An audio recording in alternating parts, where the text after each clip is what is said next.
लड़की तो सारा हद पार कर देलस। बदतमीज तो रहे ही, अब चोर भी निकलल। बड़ी माँ,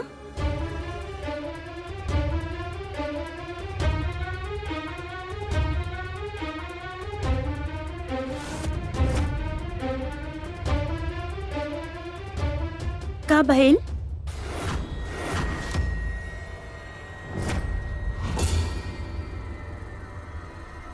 इहे उ लड़की भी है जो हमारी दुकान पे कंगन बेचे आयल रहे।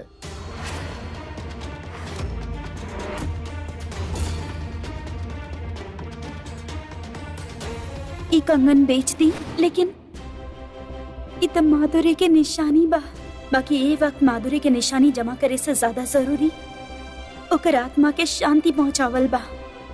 जीते जी वो बहुत दुख देख लेली, अब चैन की नींद सोई। माधुरी के तेरवी होके रही। पेडनेकर, हम तोहरा के कोनो और दिन बुलाई। जी बड़ी मालकिन।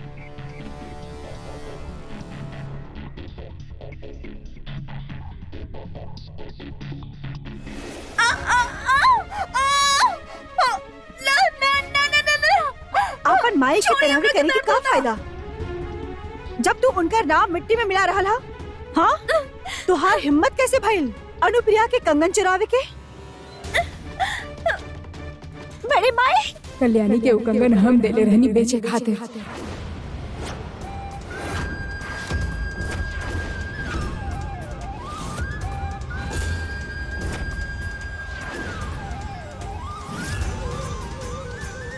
का कहलू तू?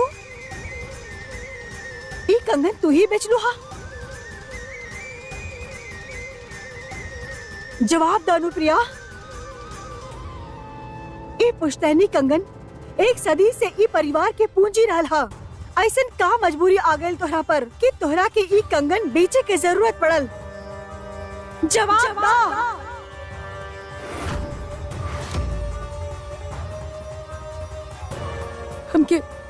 हमके पैसा के जरूरत रहे।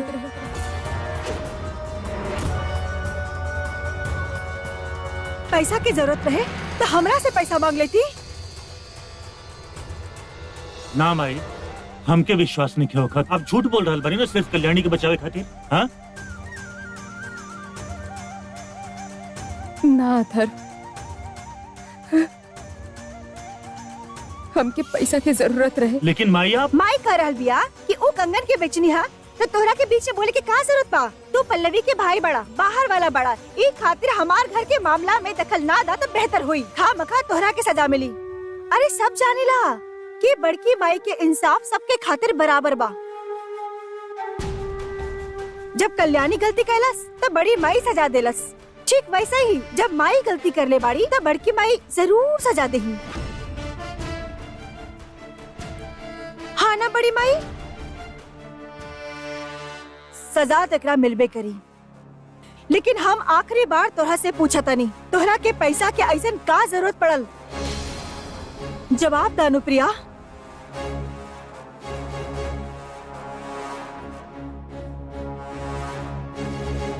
तुहार ये खामोशी तुहार मजबूरी बा या तुहार बेवकूफी, ये तो हम ना जाने नी। लेकिन इतना हम जरूर कहब कि तुहारी झुकल नजर हमार दिल के ठेस पहुंचौनी हा। आपन भरोसा पर शक करे खातिर मजबूर कैलू। अगर ई पुश्तैनी कंगन के तुहार नजर में कोनो मान नहीं खे त कंगन पहने के अधिकार भी नहीं खे तोहरा के।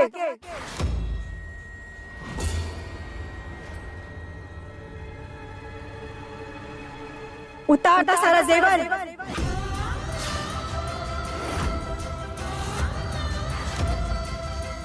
तोहार सजा अभी खत्म ना भइल हा। गणेशोत्सव के पहले दिन जे भोग बनावल जाला ओकर सारा मसाला तू अकेले कुटबू। और याद रखिया, हमरा यहाँ के प्रसाद गांव के हर घर में पहुँचावल जाला। माई पूर्ण विराम।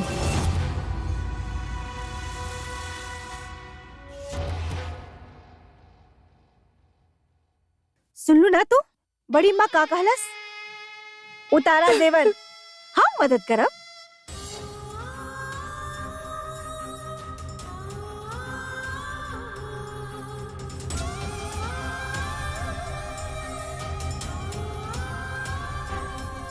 अभी कान के खुदे उतारबो कि हम उतारी? उतारा।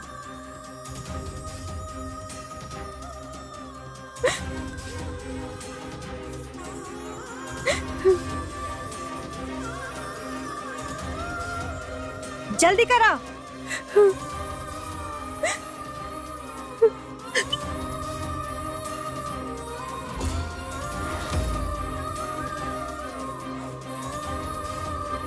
यह दिन के ते इंतजार रहे हमरा के। अनुप्रिया के अपन घर वाला के सामने जलील होते ही तो देखे चाहत रानी, लेकिन आज जब अनुप्रिया की बेइज्जती हो रहा बा, हमरा खुशी काहे ना हो रहा? काहे ऐसा लगता जैसे कुछ बहुत गलत हो रहा बा।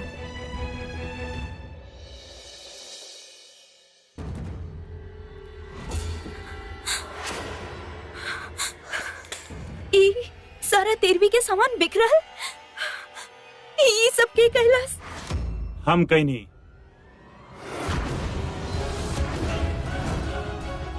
काहे कैलाश तू ही सब जाने लबी कि सारा सामान माधुरी के 13वीं खातिर आयल रहे।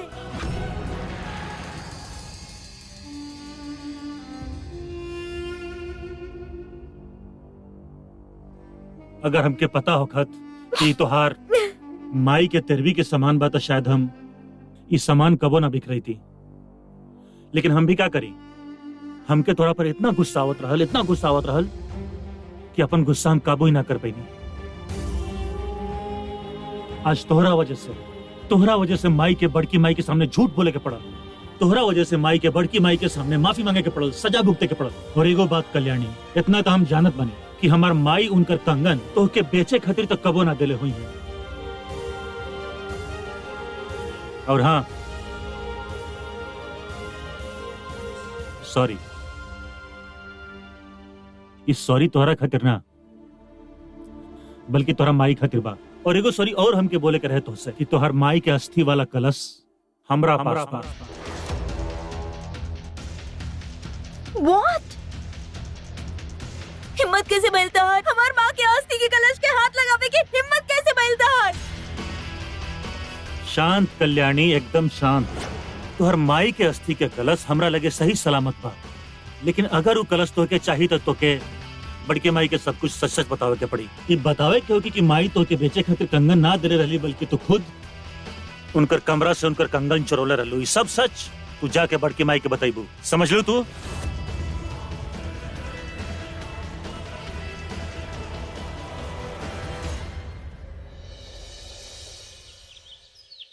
पहले खुद गलती करा और फिर सजा भुगते खातिर मुंह भी टेढ़ा करा। अरे माई, सारा मसाला तो बाहर गिर रहल बा, अरे आराम से करा। माँ, माई आप ही सब छोड़ दी। केहू कुछ भी कहे, लेकिन हमके पूरा विश्वास बा कि बड़ी माँ के बिना पूछल कंगन बेचे के इतना बड़ा कदम आप ना उठा सकेनी। कौनो परेशानी बा? अब छुपा रहल बानी माई, बताई ना।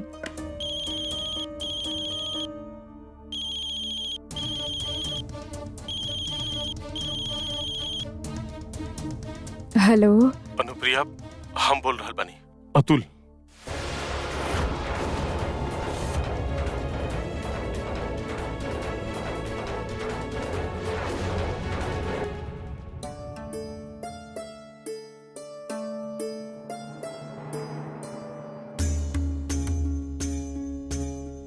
पता ना ऐसन कौन मजबूरी आ गई अनुप्रिया के कि ओकरा के कंगन बेचे के पड़ल। अगर पैसा के जरूरत रहे हमसे कह देती। आखिर काहे चाहत रहे इतना पैसा?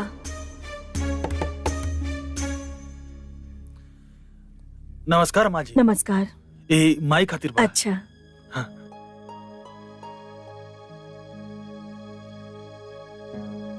यहाँ साइन करिए। इधर? नमस्कार।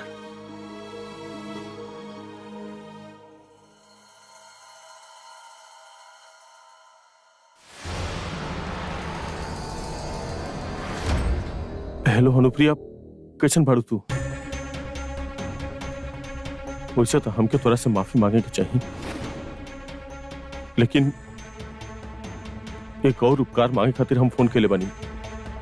यहाँ जेल में कागज के लिफाफा में रख के हम कुछ पैसा इकट्ठा के लिए बनी और छोटा सा रकम हम तुम्हारा पोस्ट से भेज देले बनी। हर साल गणेश उत्सव पे हम कल्याणी खातिर कुछ नया कपड़ा खरीदत रहनी है। हो सके तो ये रिवाज इस साल भी पूरा करिए प्लीज। और एक और मेहरबानी करिए प्लीज, हमारी बेटी से हमारी बात करा था, हमारी कल्याणी से हमारी बात करा था प्लीज प्लीज अनुप्रिया। अरे केकर फोन बा?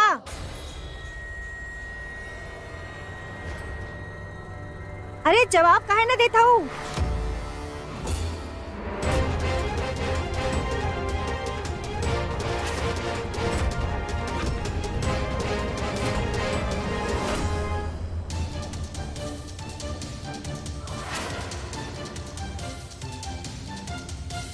केकर फोन बा? फोन दा दा।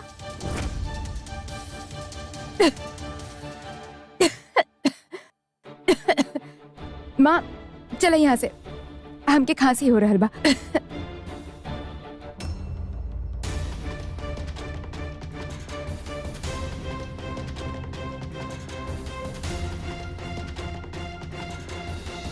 अतुल जेल में बाड़े? अतुल और अनुप्रिया एक दूसरे के संपर्क में बा? हे भगवान, बड़ी माँ अगर पूछ लेनी केकर फोन बा तो का जवाब दे? पीछे के रास्ता से जाता नहीं।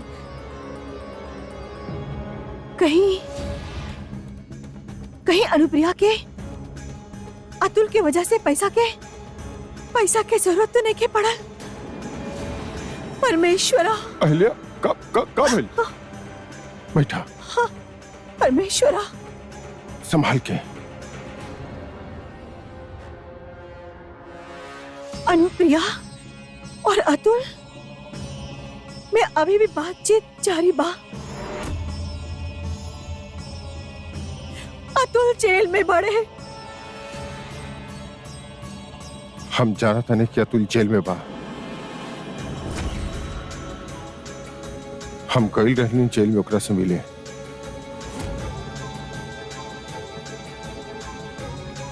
परमेश्वरा। अतुल के फोन में तारा से बात करे चाहता।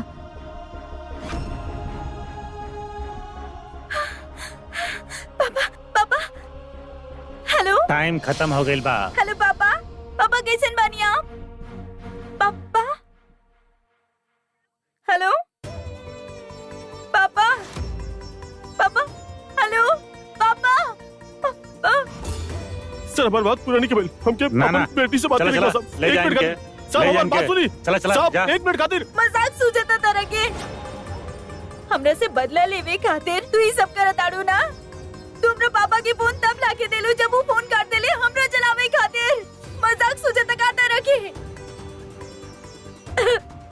कल्याणी हमारी बात सुनो। छोड़ा हमरा के। आजा।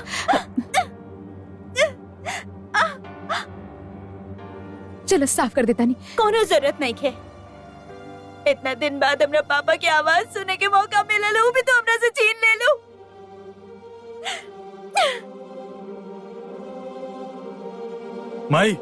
माँ जी तुरंत बोलोले बाड़ी। अच्छा मिले गए रहनी हम, लेकिन पर मिल ना पौनी। माधुरी के खून के इल्जाम बा अतुल के सर पे, लेकिन अतुल तो ना मत भी होकर हमरा सामने। नाम ना लेवे से का हो किया अहिल्या? ये जो तोहर बेटी बिया ना अनुप्रिया, एकर तो मिलल जुलल लगल रहेला ना अतुल से, तभी तो एकर नाम पे पैसा भेजला सब वहां से।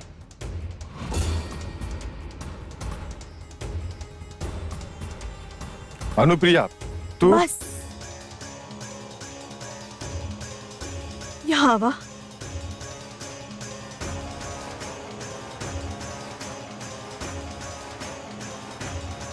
बड़ी माँ आपकी तबीयत ठीक बा ना?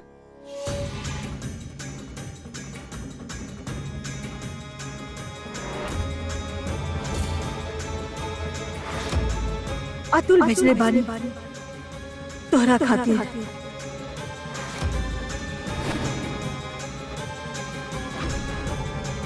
हमरा मना करला के बावजूद भी बातचीत जारी बा तू दोनों में। हाँ, और तू हमकी इहो बतावल जरूरी ना समझलू कि अतुल जेल में बा। जवाब दा।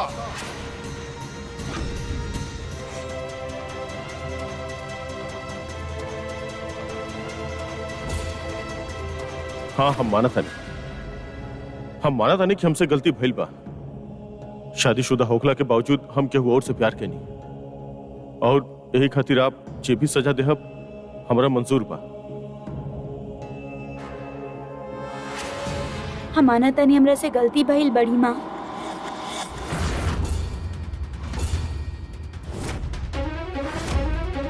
बड़ी माँ, हम माना तानी कि हमसे गलती भइल बा। माना तानी हमरा से गलती भइल बड़ी माँ।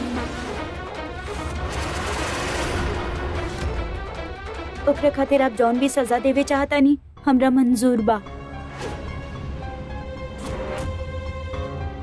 ऊ कंगन ही ना, हम बेच ले रानी।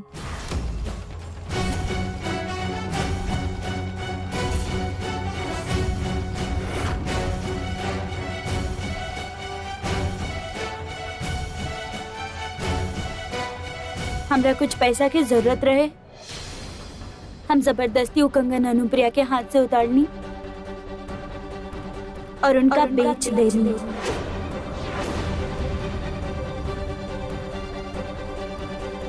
अनुप्रिया, काई लड़की सच बोल रहा बानी।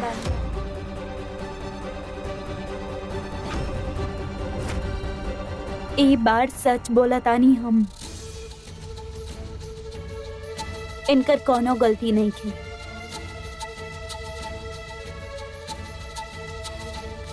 देवा देवा लक्ष्मी देवा, इतना छोट लड़की और इतना बड़ा धोखा। अपर्णा, अनुप्रिया के जेवर एकरा के लौटा दा।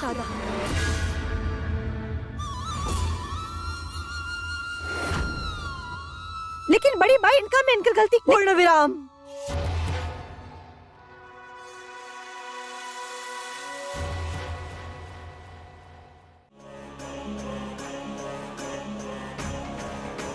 जे गलती कैलस हा ओकरा की सजा तो जरूर मिली। अब अनुप्रिया नहीं, गणेशोत्सव में बनने वाला भोग के सारा मसाला तू अकेले कुटबू, बिना केकरो मदद के।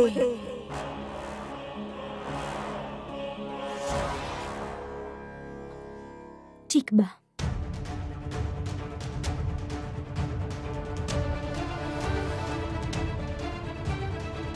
परमेश्वरा। बड़ी माँ, हाँ, अब अंदर चली, आराम करी। बुढ़िया की तबीयत खराब हो रहा बा, मतलब हमार मौन व्रत काम कर रहा बा। अरे बाबा रे। आराम से। रुका अनुप्रिया,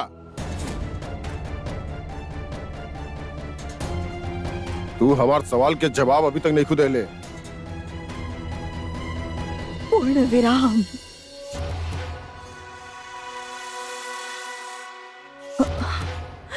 परमेश्वरा।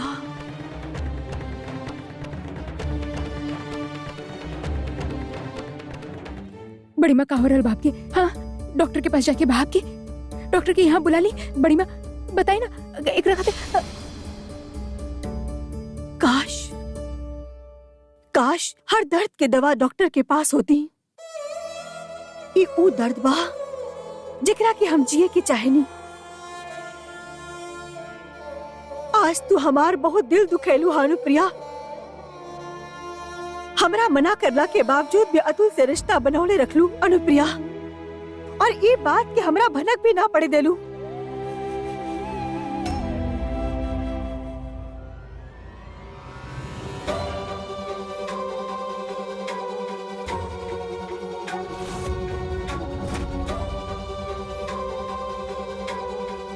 एक बात याद रखिया, ई घर के चौखट के बाहर अतुल के अस्तित्व के अंत हो खेला।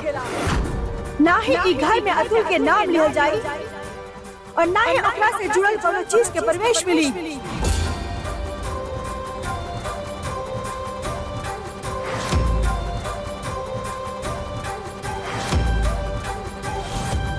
माफ करिए बड़ी माँ, हमार ना चाहत हुए भी अतुल के अमानत ई घर के चौखट लांग के यहाँ आ चुकल बिया। हमरा मना करला के बावजूद भी तू अतुल से रिश्ता बनौले रखलू और ये बात के भनक भी तू हमरा के पड़े ना देलू।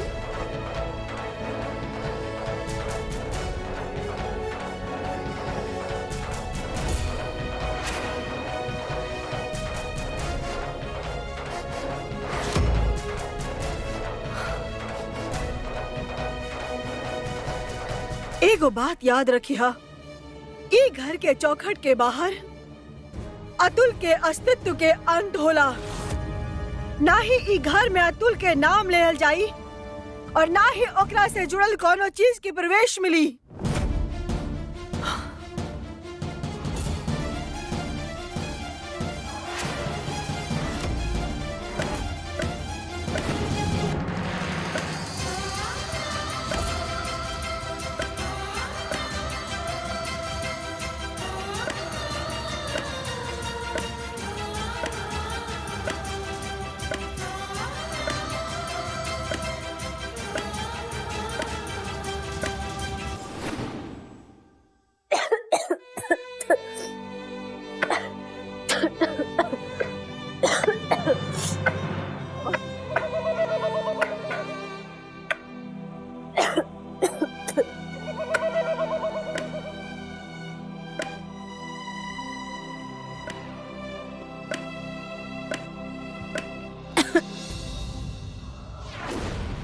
ई चेहरा पे बांधला ना तो और तकलीफ होगी।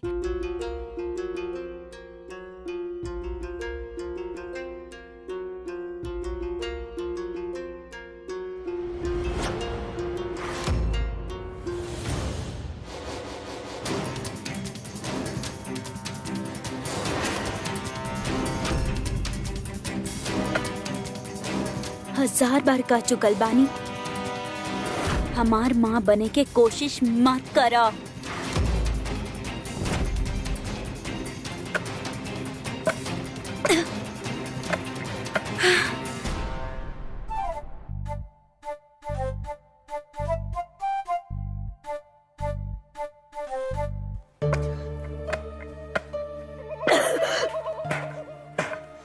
देवा देवा लक्ष्य ठेवा, दूध के दांत टूटल नहीं खे और अभी से चोरी चकारी। लक्ष्मी, इधर रखा। एकरो के कूटे के बा।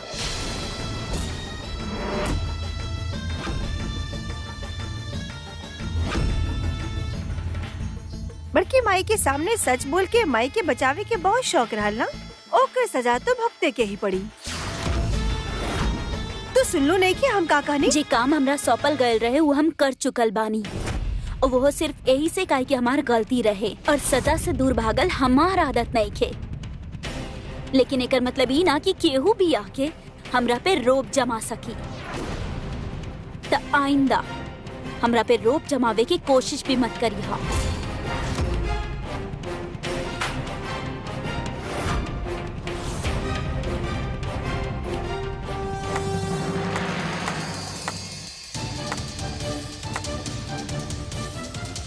अरे माई रे,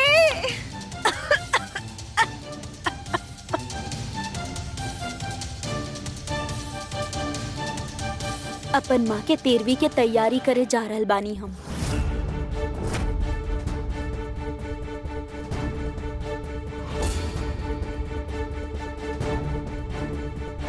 अरे हमू देखब कि तू कैसे करबू तैयारी। आ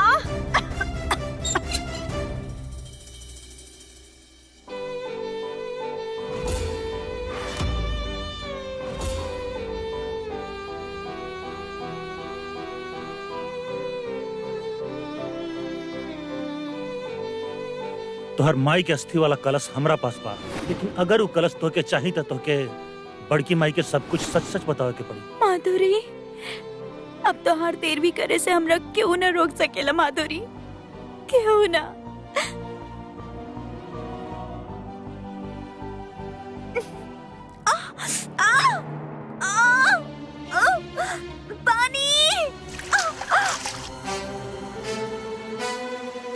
का लड़की बाड़ू तू, मसाला वाला हाथ से आंख पूछल जरा।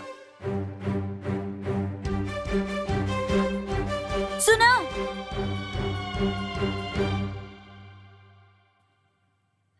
Thank you.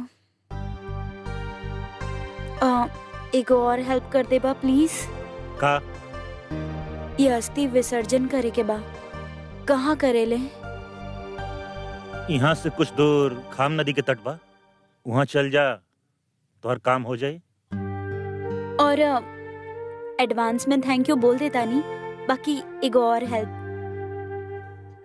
मैसेज कर दो ना लोकेशन प्लीज।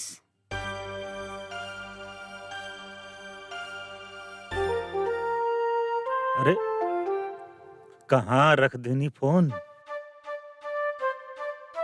ई रहल, जल्दी से कल्याणी के लोकेशन भेज देत बनी, ना तो फिर से चमगादड़ जिसम खून पी जाई।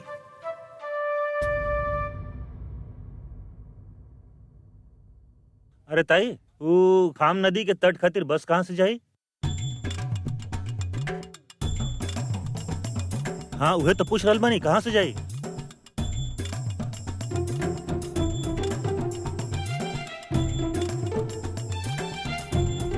ताई तू अपन दवाई टाइम पर कहा ना ले लू? हाँ? तोहर तबीयत तो ठीक बना का? माँ कसम, तोहर मौन व्रत अभी तक चल रहा बा।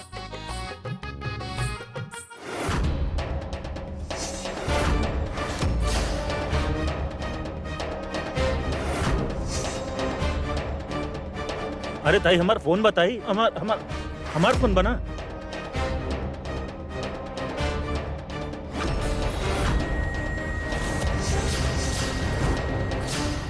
अरे ताई आंख इतना बड़ा काहे कर ले लू? कौन भूत देख ले लू का?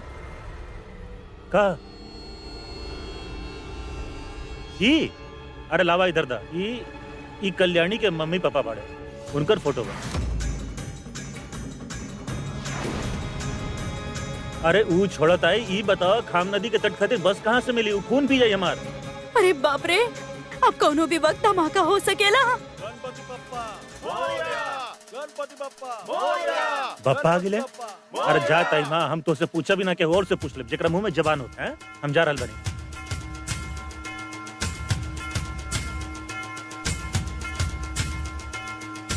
अरे बाप रे, एकर मतलब कल्याणी अतुल और माधुरी की बेटी बाड़ी। माई इतना बड़ा बात सबसे छुपा के रख ले बाड़ी। अरे बाप रे, हमरा कुछ होकर के ये बात बड़ी माँ के बतावे के ही हुई। हाँ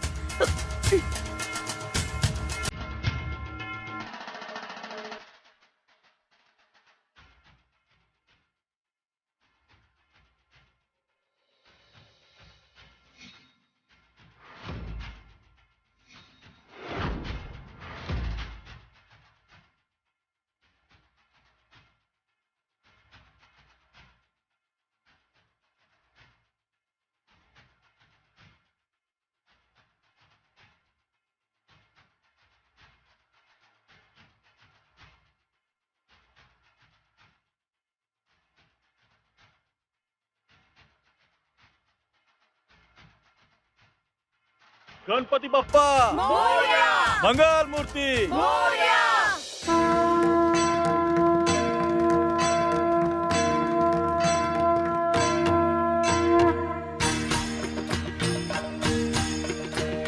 सुखकर्ता दुःखहर्ता वार्ता विघ्नाची, गुरुवी गुरुवी प्रेम पाजयाची, सर्वांगी सुंदर उदिशेंदुराची, कंठी झळके मार मुक्ता फळांची।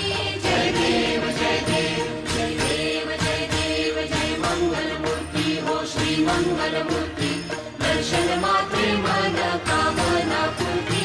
जय देव जय देव। रत्न खचित फरा तुझ गौरी कुमरा, चंदनाची ओटी कुंकुम के अक्षरा अपन माँ के तेरवी के तैयारी करे जा रहल बानी हम। चाहे कुछ हो जाए, हमार माँ के तेरवी हो के रही। बहुत अकड़ के बोलत रहे ना, आपन माई की तरह भी करके ही रही। अब जा कर ले तेरहवीं।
पिछला कुछ दिन में हमार ई परिवार कई संकट के सामना कर ले हई।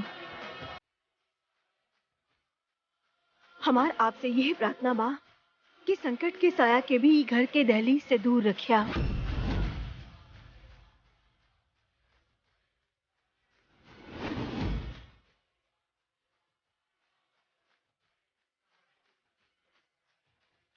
सब लोगन में प्रसाद बांट दा। हम अभी आवतनी। लेकिन बड़ी माँ, आप कहाँ जा रहल बनी? हम एगो जरूरी काम से बाहर जा रहल बिया। आपके तबीयत ठीक नहीं थे? हम ठीक हई।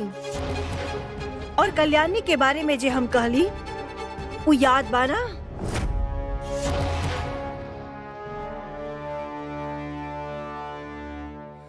हमार माँ के नाम के तेरवी के दिया बुझावल आपके बस में कहा। जौन दिया के बुझावे के अब बात करत रहनी ना, वो दिया केहू के चौकट के मोहताज नहीं खे। तेरवी ता होके रही। आपके घर के अंदर ना सही, चौखट के बाहर।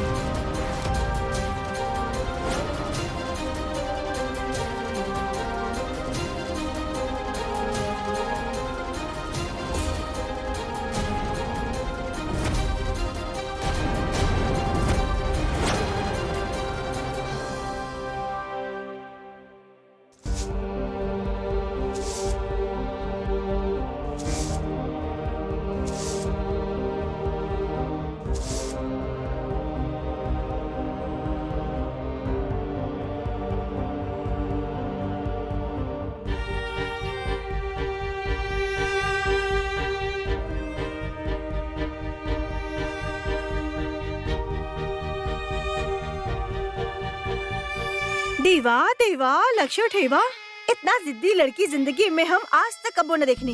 अरे हमार परिवार की इज्जत के तनियो चिंता नहीं खे। अरे कितना बार मना कहनी, फिर भी लाग गई हमरा गेस्ट हाउस के बाहर तेरहवीं के क्रिया करे खातिर। हमरा के तो पूरा विश्वास बा कि माई ओकर मदद जरूर कर रहल बड़ी। हम का कहनी पापा, बड़की माई तो घर में भी आना, तो आप ही कुछ करी, रोकी उ लड़की के। माँ ऐसन कैसन बात कर रहल बाड़ू तू? कल्याणी आपन माँ के तेरवी हमनी के घर के अंदर तना कर रहल बिया ना। तो बीच में मत बोला संपदा। जे भी हम कह रहल बानी ना, तोरा और तोहार बच्चा के भला के खातिर। लेकिन माँ आवा हमरा संगे।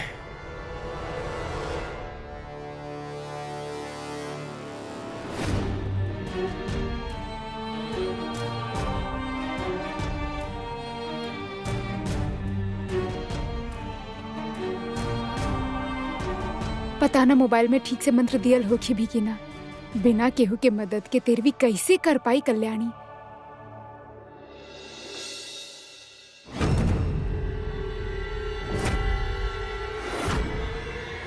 हे भगवान, बड़ी माँ माधुरी के तस्वीर देख लेनी तो अनर्थ हो जाए।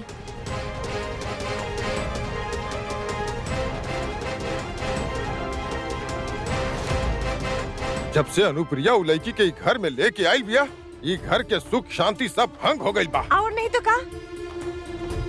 हमहू देखा तनी कि उ लड़की घर के बाहर कैसे तेरवी करतिया।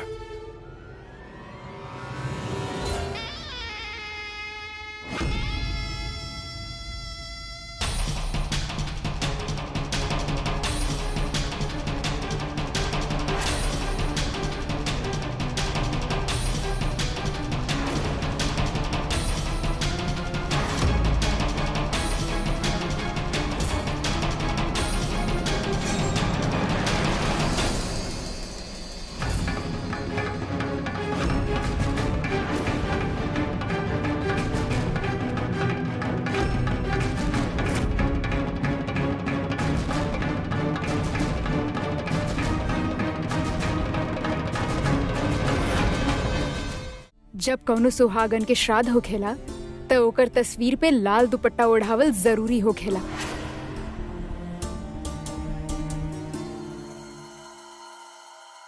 दिखला अप्पा, हम का काले रानी?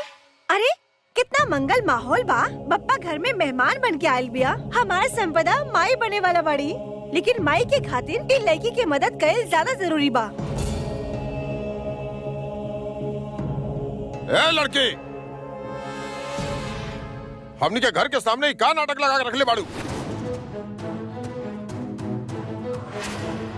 ये तेरवी के कार्य करे से तोरा मना कैले रहनी है ना? और अनुप्रिया तू अपने परिवार वालन के खिलाफ जाके ये लड़की के साथ दे रहल बाड़ू तू। दादाजी, हम अपन माँ के तेरवी घर के अंदर ना करतानी। ई सड़क तो आपके पर्सनल प्रॉपर्टी नहीं है ना?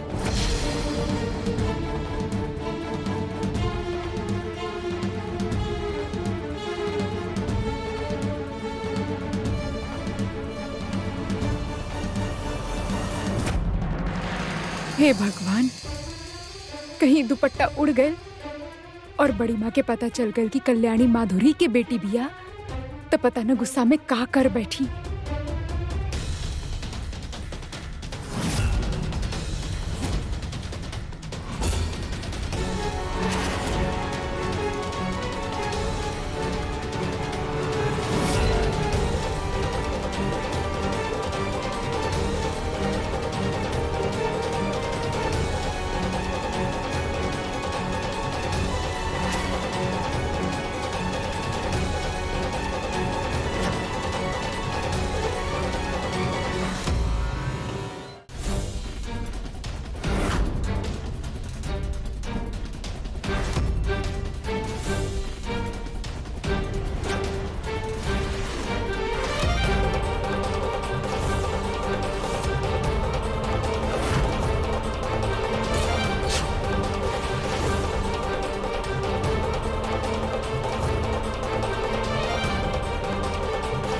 ध्यान रखिया, तेरहवीं की क्रिया पूरा होला तक ये दिया बुझ न पाई। शादी के दिया बुझल अपशगुन होला।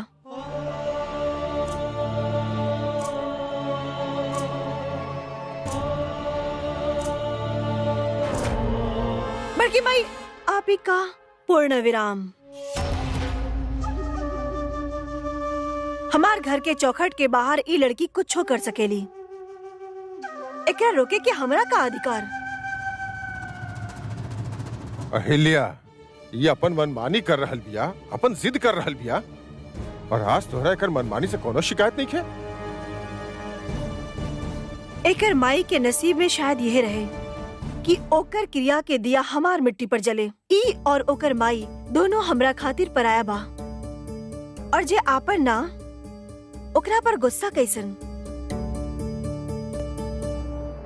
बड़ी माई, एक बार संपदा के बारे में तो सोचा, कहीं ई क्रियाक्रम के असर ओकर होखे वाला बच्चा पर पड़ गई था? तू चिंता मत करा पड़ना, हम संपदा के कोख के खातिर अलग से हवन करब।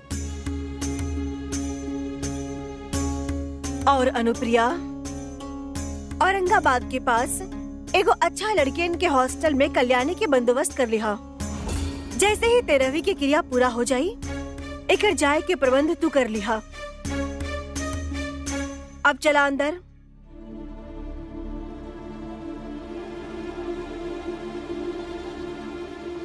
हमरा अभी भी ऐसा लगा था कि तू ठीक ना कहलू हा अहिल्या। कल के आई लड़की के सामने तू कमजोर पड़ गेलू। ई घर के बड़ माई।